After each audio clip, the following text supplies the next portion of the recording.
বর্তমান যে পরিস্থিতি, রাস্তাঘাটে দেখলাম কোনো আইন শৃঙ্খলা বাহিনী নেই, তাহলে এই সময়ের মধ্যে লুটপাট হওয়ার সম্ভাবনা বেশি। কথা বলুন ঠিক কিনা? বেশি কিনা? যখন আইন শৃঙ্খলা বাহিনীর হাতে অস্ত্র ছিল তখন সামনাসামনি চুরি হয়েছে, আর এখন তো অস্ত্র নাই, তারাও নাই, এখন চুরি হওয়ার সম্ভাবনা বেশি কিনা? লুটপাট হওয়ার সম্ভাবনা বেশি কিনা?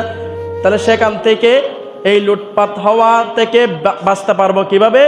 আমরা নিজেরা সচেতন হব, আমরা নিজেরাই সচেতন হব, আমরা নিজেরাই অন্যায়ের বিরুদ্ধে প্রতিবাদ করব। এখন সময় এসেছে অন্যায়ের বিরুদ্ধে প্রতিবাদ করার, অন্যায়ের বিরুদ্ধে কথা বলার।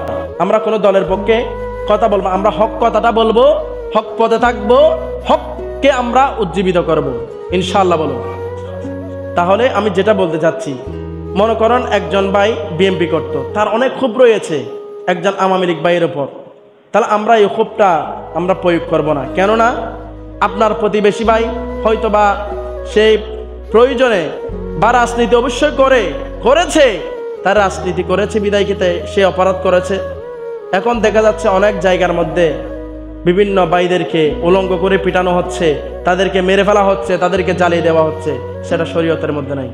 আচ্ছা, আমরা যারা জ্বালিয়ে দিচ্ছি, আমার মওতের মধ্যে কি রাষ্ট্রের কোনো প্রধান আসবে? কথা বলুন। আমি যদি মরে গেলে আমার প্রতিবেশীরা আমাকে খবর দিবে, তাহলে যেই প্রতিবেশীকে আমি বড় একটা কথা বলবো, যেই প্রতিবেশীকে আমি কষ্ট দিব, ওই প্রতিবেশী আমি যদি মারা যাই তাহলে আমার জানাজায় আসবে, আমার মওতে আসবে। যাকে আমি কষ্ট দিচ্ছি হতে পারে আমার মওতের কালে ওই ব্যক্তির প্রয়োজন হতে পারে।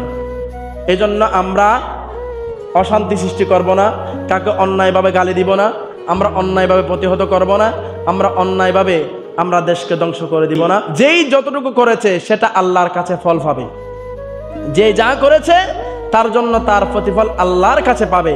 কিন্তু আমরা দুনিয়ার মধ্যে কোনো প্রতিফল দিব না, কোনো প্রতিফল আমরা দিব না।